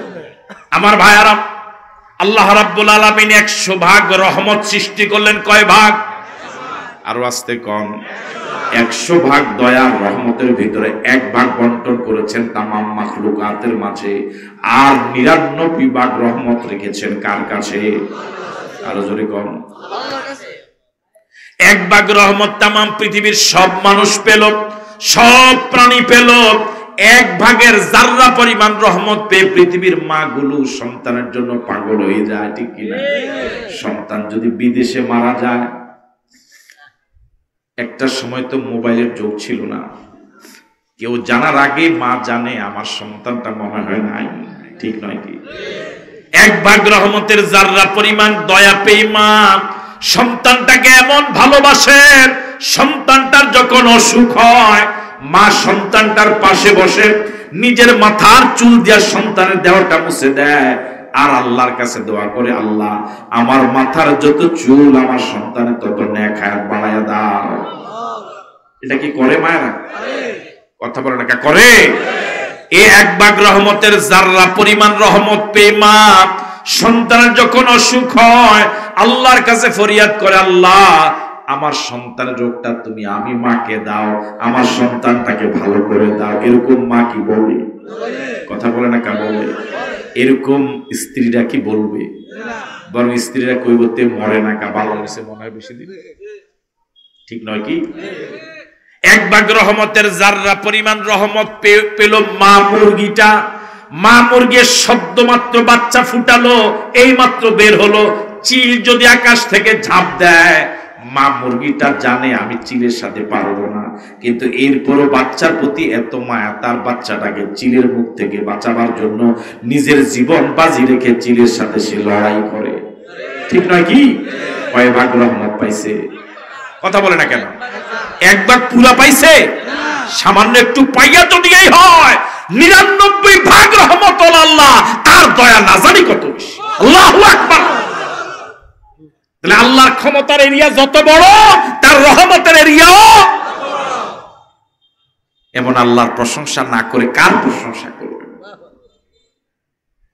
তাহলে আল্লাহ কি সব প্রশংসা পাওয়ার হকদার? জবাব তো পেলাম না। সব প্রশংসা পাওয়ার হকদার কয়জন? যেহেতু তামাম জগতের রব তিনি, সব রহমত দয়ার মালিকও তিনি। প্রশংসার আয়াত কয়টা? গেল কয়টা? 3 নম্বর আয়াত হলো মালিক ইয়াউমিদ্দিন। দুনিয়াতে মানুষের নিয়ম হলো যার দয়া মায়া যত বেশি, তার প্রশাসন তত লুজ হয়। কথা কয় না? বুঝেন না মনে হয় কথা? একটা প্রতিষ্ঠানের প্রধান শিক্ষক যদি খুব দয়ালু হয়, এই প্রতিষ্ঠানের অধীনস্থ শিক্ষকরা, হ্যাঁ এটা তো আমি আর কইতাম পারতাম না, আপনারা কম। উনি যেটা কইছে এটা বুঝছেন তো? আমরা আর একটু জোরে কন। ওনার কইতাম পাবলিকের নিয়ম হইল এটা, যদি আপনি কন তো ওনার কইতাম। নিজে নিজে বলে দিই। এর হাসি দিয়ে বন্ধ হইতো না। যে শব্দটা কইছে এটা বুঝছেন তো? এটা আপনারা কনসে দেখি এই তো কইছে বাঙালি। এবার কিছু শরম ভাঙছে ওনার যে আমি একাই কই না, আরো কিছু কই না আছে। কোন প্রতিষ্ঠানের প্রধান শিক্ষক যদি, হেডমাস্টার যদি, অধ্যক্ষ যদি একেবারে খুব দয়ালু, এটা আর প্রতিষ্ঠান থাকবে না। উনি যদি প্রতিষ্ঠানের অধীনস্থ শিক্ষকরা আধা ঘন্টা পরে আইয়ে তাও কিছু কয় না, 1 ঘন্টা পরে আইয়ে তাও কিছু বলে না, আজকে একার আসেই নাই, এই প্রতিষ্ঠানে আর লেখাপড়া হইব বলে মনে হয়। শিক্ষক যখন চিন্তা করবে গতকালকে 10 মিনিট পরে গেছি, সাড়ে তো কিছু কম নাই, হয় নাই, পরের দিন মনে সময় মতো আইব। পরের দিন চিন্তা করবো যে গতকালকে যেহেতু কয় না, আজকে আধা ঘন্টা পরে যাই, যে কি আরে আজকে আধা ঘন্টা পরে গেছে, দেখে কিছু কয় না, পরের দিন হে যাইতই না। কথা কয় না? এটা হলো দুনিয়ার মানুষের নিয়ম। প্রশাসক যদি কি হয়, মানে দয়া মায়া বেশি থাকে, তাহলে তার অধীনস্থ শিক্ষক, অধীনস্থ কর্মচারী সব কি হয়ে যায়? লুজ হয়ে যায়। ঠিক নয় কি? আমি কি কথা বুঝতে পারলাম? এই জন্য যিনি চেয়ারে বসবেন, তার দয়া মায়া যেভাবে থাকা লাগবে, তার প্রশাসনিক দক্ষতাও থাকা লাগবে। আল্লাহ রাব্বুল আলামিন তার প্রশংসার 2য় আয়াতে বলেছিলেন আর রহমানির রহিম, আমি আল্লাহ অতিশয় দয়ালু, আমি আল্লাহ দয়ালু। এই কথা মনে করে যেন দুনিয়ার মানুষ আল্লাহর প্রশাসনিক ব্যবস্থাকে লুজ মনে না করে, যে আল্লাহ এত দয়ালু, আমি যা করি কোনো অসুবিধা নাই, এটা যেন দুনিয়ার মানুষ মনে না করে। এই জন্য আল্লাহ 3য় আয়াতে বলে দিলেন মালিক ইয়াউমিদ্দিন, ও বান্দা আমি যেভাবে অতিশয় দয়ালু, আমি আল্লাহ এভাবে বিচার দিনেরও মালিক। আল্লাহু আকবার বলবেন। কোন দিনের মালিক? কথা বলেন না, কোন দিনের মালিক? আল্লাহ 3 নম্বর আয়াতে একটা থ্রেড দিলেন, নিজের পরিচয় দিতে গিয়ে বললেন মালিক ইয়াউমিদ্দিন, ও বান্দা আমি আল্লাহ অনেক দয়ালু, এই কথা মনে করে জীবনটাকে তোমার ইচ্ছা মতো চালাইও না, ধরা কিন্তু খাওয়া লাগবে। যেহেতু বিচার দিনের একমাত্র মালিক আমি, আমার কাছে আসা। 2য় আয়াত শুনে মানুষ তার জীবনের গতিকে বেপরোয়া ভাবে চালানো শুরু করেছে। টাস খায়, টাস খেলে, মদ খায়, চুরি করে, ডাকাতি করে, জেনা করে, ব্যভিচার করে, সন্ত্রাস করে, মাস্তানি করে, চাঁদাবাজি করে, ইফটিজিং করে। জীবনের গতিটা নিয়ন্ত্রিত না অনিয়ন্ত্রিত? কথা বলে না কেন? জীবনের গতিটাকে বেপরোয়া ভাবে চালানো শুরু করেছে, যেহেতু আল্লাহ দয়ালু। আল্লাহ কয় না মালিক ইয়াউমিদ্দিন, আমি আল্লাহ বিচার দিনের মালিক। সুতরাং এখনো সময় আছে, জীবনের গতিটাকে ব্রেক করো, হাইড্রোলিক ব্রেক করো, থামায় দাও, ঘুরায় দাও। আমি আল্লাহর দয়ার ধর্নার দিকে তাকাও, আমি আল্লাহ আগের অপরাধ ক্ষমা করে দিব, তবে আমি আল্লাহ দয়ালু মনে করে জীবনের গতিটাকে বেপরোয়াভাবে চালাই। আপনাদের এইদিকে ঢাকা যাওয়ার রাস্তা কোনটা? লক্ষ্মীপুর থেকে ঢাকা, এই রাস্তায় মাঝে মাঝে স্পিড ব্রেকার আছে না নাই? আরো আসতে কম। স্পিড ব্রেকার গুলো কেন দেয়? স্পিড ব্রেকার দিয়া বুঝা, স্পিড ব্রেকারে কি কোনো জবান আছে? স্পিড ব্রেকারে কি কোনো জবান আছে? এটা কি কথা বলতে পারে? কিন্তু এটা নীরব ভাবে এটা কিছু বুঝায়। কথা কয় না কেন? এটা সরব জবান নাই, কিন্তু নীরব নীরব জবান আছে। নীরব জবান দিয়া বুঝায়, ও ড্রাইভার, তুমি যেভাবে তোমার গাড়িকে ড্রাইভ করছো বেপরোয়া ভাবে 120 কিলোমিটার বেগে, এভাবে যদি তুমি ঢাকা যেতে চাও, ঢাকা গাড়ি যাবে না। কথা বলে না, ঠিক না? ঢাকা তুমি যেতে পারবা না, গাড়িও শেষ, তুমিও শেষ, প্যাসেঞ্জারও শেষ। এই জন্য মাঝে মাঝে স্পিড ব্রেকার দিয়া বুঝায়, ড্রাইভার তোমার এখনো সময় আছে, গাড়ির গতিকে কি করো, আরো জোরে করো। এই স্পিড ব্রেকার মেনে মেনে যে গাড়িটাকে নিয়ন্ত্রিত চালায়, ঢাকা যাওয়ার সম্ভাবনা আছে না নাই? আল্লাহ রাব্বুল আলামিন দ্বিতীয় আয়াতে বলেছিলেন, আর রহমানির রহিম, আমি আল্লাহ অতিশয় দয়ালু, আমি আল্লাহ অনেক দয়ালু। এ কথা মনে করে দুনিয়ার যে মানুষেরা জীবনের গতিকে বেপরোয়াভাবে চালানো শুরু করেছে, আল্লাহ তো অনেক দয়ালু, আমি যা করি আল্লাহ সব মাফ করে দিবে। আল্লাহ মালিক ইয়াউমিদ্দিন দিয়া ওই বান্দাদের জীবনের গতির জন্য স্পিড ব্রেকার দিয়া দিলেন। বুঝেন না কথা? এটা হলো জীবন গতির স্পিড ব্রেকার। বান্দা সাবধান হয়ে যা। যেভাবে জীবন চালাচ্ছ, এভাবে জীবনটা চালাতে চালাতে যদি মরণ বরণ করো, জাহান্নামে যাওয়া লাগবে। এখনো সময় আছে, সাইডোনিক ব্রেক করো, থেমে যাও। মদ খেয়েছো আর খেও না, জেনা করেছো আর করো না। আমি কি কথা বুঝতে পারলাম? নামাজ ছেড়েছো আর ছেড়ো না, ওলামায়ে কেরামকে গালি দিয়েছো আর করো না, মা বাবার সাথে দুর্ব্যবহার করেছো আর করো না। এখানে থেমে যাও। দ্বিতীয় আয়াতে যে আমি বলেছি মালিক আর রহমানির রহিম, এখানে নিজের জীবনের গতিটাকে স্পিড করে বন্ধ করে, এবার আমি আল্লাহ যে দয়ালু, অতিশয় দয়ালু, আমার দয়ার কাছে তুমি ধর্ণা দাও। তাহলে ধর্ণা দিলে আমি কি করে দেব? সামনের জীবন চলাটাকে সুন্দর করে দেব। আমি কি কথা বুঝাতে পারলাম আপনাদেরকে? আমরা কোন সূরায় আছি? সূরা ফাতিহাতে কয়টা অংশ? এক, প্রশংসা করব কারা? কার? কার ভাষায়? আল্লাহ কি সব প্রশংসা পাওয়ার হকদার। কেন? তিনি রব্বুল, কেন তিনি আর রহমানির, কেন তিনি মালিকি। সুতরাং যিনি মালিক ইয়াউমিদ্দিন, যিনি আর রহমানির রহিম, যিনি রব্বুল আলামিন, তিনি বান্দার সব প্রশংসা পাওয়ার একমাত্র হকদার। বুঝাতে পারলাম? এবার সূরা ফাতিহার দ্বিতীয় অংশ কি? আরো জোরে বলেন। সম্পর্ক করব কারা? সম্পর্কের আওয়াজটা আগের থেকে একেবারে মরে গেছে। সম্পর্ক করব কারা? কার সাথে? বলুন তো, এর থেকে দামি সম্পর্ক কি আর হতে পারে? এখন ছেলেরা বলবে, যুবকেরা যে হুজুর আমরা যে, বুঝেন নাই কি বুঝছেন আপনি? বুড়া বিল ভালো বুঝছে, কয় বুঝে লেছেন। একার বুড়া না, এটা তেসাইল্লা কয় মনে হয়। যুবকেরা যে হুজুর আমি তো মাহফিলতে যাইয়ে কথা দিয়েছি যে আইসে দেখা করব। এই পৃথিবীতে অনেক ধরনের সম্পর্ক আছে, বৈধ সম্পর্ক, অবৈধ। আমার ভাইয়েরা, মানুষ ওলামায়ে কেরামের সাথে সম্পর্ক করবে, এটা বৈধ না অবৈধ? স্বামী স্ত্রীর সাথে সম্পর্ক করবে, এটা বৈধ না অবৈধ? সন্তান মা বাবার সাথে সম্পর্ক বাড়াবে, বৈধ না অবৈধ? সওয়াব না গুনাহ? পৃথিবীতে যত বৈধ সম্পর্ক আছে, সব সম্পর্ক থেকে সবচেয়ে দামি সম্পর্ক কার সাথে? এর উপরে সম্পর্ক হতেই কল্পনাই করা যায় না। আবার অবৈধ সম্পর্ক আছে, ছেলেরা সম্পর্ক করে কার সাথে? এই মাত্র জবান, এটা জানছো কেমনে তুমি? এতক্ষণ কয় না, জিজ্ঞেসি যে সিজারে নাকি, কহজুরে তো কইতে পারতাম না, এটা জানে কেমনে? আবার এটাকে ইংরেজি একজনে কইছে রিলেশন বলে নাকি। আমার ভাইয়েরা, কর্মী সম্পর্ক করে নেতার সাথে, নেতার সাথে সম্পর্ক করলে, নেতার সাথে একটা সেলফি তুললে, আরে বাপরে বাপ, কথা কয় না ঠিক কিনা?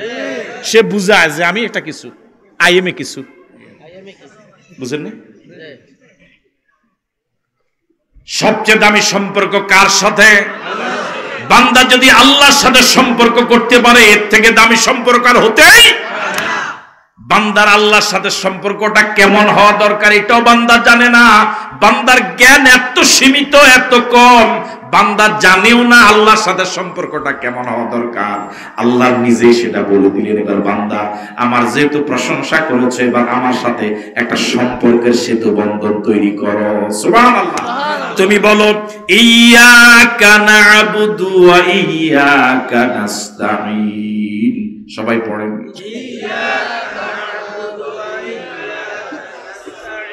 আবার পড়েন। এখন কি কল্পনা নামাজে আছেন? নাই বলে কল্পনা নামাজে নাই। নামাজে দাঁড়িয়ে তো প্রশংসা করেছিলেন কার? কয় আয়াত দিয়ে? কার শিখানো আয়াত? কার সামনে দাঁড়িয়ে? এবার প্রশংসা করার পর আপনি এবার তৃপ্ত হয়েছেন, আল্লাহ তোমার শিখানো ভাষায় তোমার প্রশংসা আমি করতে পেরেছি, তোমার কুদরতি পায়ে দাঁড়িয়ে এবার তোমার সাথে আমার সম্পর্কটা কি একটু শোনো। ইয়্যাকা না'বুদু ওয়া ইয়্যাকা নাস্তাঈন। আল্লাহ আমি কে এটা কি তুমি জানো? আমি তো সে একমাত্র তোমারই গোলামি করি, একমাত্র তোমারই কাছে সাহায্য চাই। আল্লাহু আকবার বলবেন না? ইয়্যাকা না'বুদু, আল্লাহ আমি আর কারো গোলামি করি না, আল্লাহ তোমার সাথে আমার সম্পর্কটার মান কি এটা শুনো।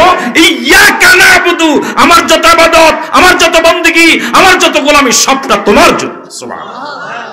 সম্পর্কটা হালকা না অনেক গভীর। কোন কর্মী যদি নেতারে একবার কইতে পারে নেতা, আমরা লাগে দরকার জীবনটা দিয়েলাম, কথা কয় না কেন? নেতা কি মনে করবে? নেতার সাথে তার সম্পর্কটা গভীর হবে না হালকা হবে? নেতা এই এলাকায় সর্বপ্রথম কোন বিপদে পড়লে তারে ফোন দিব, ঠিক নয় কি? যদি সে মিথ্যা কথা বলে, নেতা তার মনের কথা জানে না, কিন্তু নেতা তার এই কথাটার ব্যাপারে আস্থা। আমার ভাইয়েরা, শুধু আস্থা নয়, তার দলীয় ফদল বাড়বে কি বাড়বে? আল্লাহ কি মানুষের মনের খবর জানে?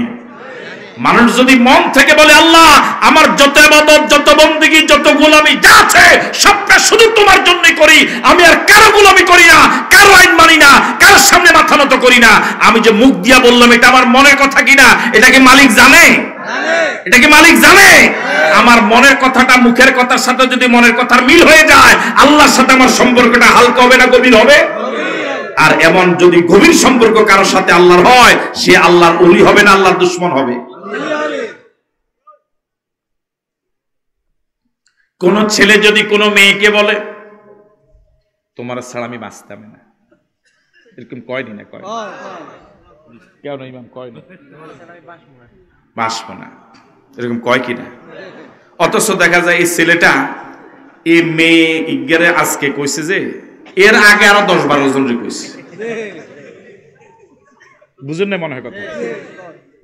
হ্যাঁ, এই মাত্র উনি আইস দিছে, আমি আজকে মোটামুটি সব বলছে আমরা আসেতাম পারছি, এত বই রয়েছে আমার পাশে দিয়ে কোনো আইস মাইস নাই, কিচ্ছু নেই। যা করে আল্লাহ কালা বানাইছে বেশি আইস দিবেন তাহলে সে আর কি হয়ে যাব? হাসিটো সৎকা, হাসিটো আমার রং আর আপনার রং প্রায় কাছাকাছি। কি বলতেছিলাম? ছেলে যে ছেলে মেয়েরে কইছে তোমার ছাড়া বাঁচতাম না, মাইয়া তো পাগল, আহারে আহারে ফোলাটা, আহারে ওরে কথা কেন? মায়ের তো কার মন কি হয়ে গেছে? গলি গেছে কি পুরা, মানে আগেও গলা আসছিল এটা হানি হয়ে গেছে, গলা আগেও আসিল ওটা ফানিয়ে গেছে। অথচ ফোলায় ইগের 17 নম্বর গারে কইছে, আর কি 17 বার কইছে, এর আগে 16 গারে কইছে। আবার মেয়ে যদি কইতে পারে সিগে আর কারো ওর না কি কও, তুমি প্রথম, তুমি প্রথম, তুমি শেষ, তুমি প্রথম, তুমি শেষ। ফোলা তো অবশ্য ফোলাটির অবশ্য চালাকি উঠছে এখন আগের থেকে। একটা কথা যদি এতটুকু বললে মানুষের মনে এতটুকু আসর হয়, তার কথাটা মনে থাকে, হায় রে সে আমাকে একবার বলছিল সে আমার জন্য জীবন দিবে, আমাকে খুব ভালোবাসে, এই কথাটা মনে একটা আসর পড়ে না?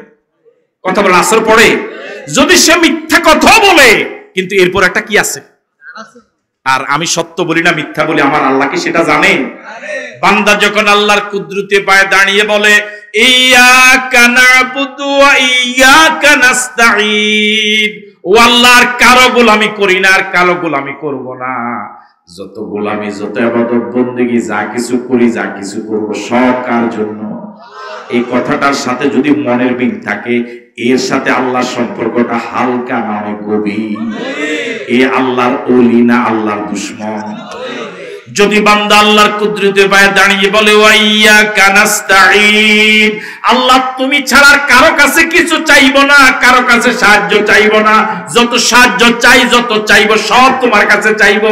ছেলের জন্য মাজারে যাব না, সন্তানের জন্য সিলেট যাব না, কারো কাছে কিছু চাইবো না, সেজদা দিব তোমাকে, গোলামি করব তোমার, সব কিছু করব তোমার, তোমার জন্যই। বলুন তো দেখি, বান্দা যদি প্রতিদিন কয়বার না বলে? কমপক্ষে 17 বার, 20 বার, 30 বার, 40 বার। যে ব্যক্তি এভাবে প্রতিদিন 30 বার, 40 বার, 20 বার আল্লাহকে সাক্ষী রেখে বলে আল্লাহ শুধু তোমারই গোলামি করি, শুধু তোমারই গোলামি করব, শুধু তোমারই কাছে সাহায্য চাই, শুধু তোমার কাছে সাহায্য চাইবো, এভাবে যদি 80 বছর প্রতিদিন 20 বার 25 বার করে আল্লাহকে ওয়াদা দেয়, এ আল্লাহর ওলি না হইয়া পারে? এর সাথে আল্লাহর সম্পর্ক মজবুত হবে না দুর্বল হবে? তাহলে গোলামি করব কার? এখন কি আল্লাহর সাথে আমাদের সম্পর্ক মজবুত হয়েছে না হালকা হয়েছে? সবার মজবুত হয়েছে। সূরা ফাতিহার অংশ কয়টা? প্রথম, এতে ভুলে গেছে, প্রথম। আমরা কি আল্লাহর প্রশংসা করছি? কয় আয়াত? কার ভাষায়? এরপরে এবার আল্লাহর সাথে আমাদের একটা সম্পর্ক হওয়া দরকার। সম্পর্ক কি হয়েছে? যদি এটা হয়ে থাকে তাহলে নামাজের পরে আল্লাহ ছাড়া কারো গোলামি করা যাবে না। যে ব্যক্তির নামাজে কয় আল্লাহ তোমারই গোলামি করি, নামাজের পরে যে তেলে ভেজাল দেয় দোকানদার, জমিনে এসে আইল ঠেলে, মিথ্যা সাক্ষী দিতে যায়, মিথ্যা মামলা দিতে যায়, বুঝা গেল সে আল্লাহর সাথে এটা বাটপারি করে আইছে। নামাজে কি করছে? এরকম মুনাফিক সমাজে আছে না নাই? নামাজে কইছে কার গোলামি করি, নামাজের পরে তাহলে এর সাথে আল্লাহর সম্পর্ক আল্লাহ কি করবে? আল্লাহ তার বুকে টানে নিবে, মানে রহমতের কোলে টানে নিবে।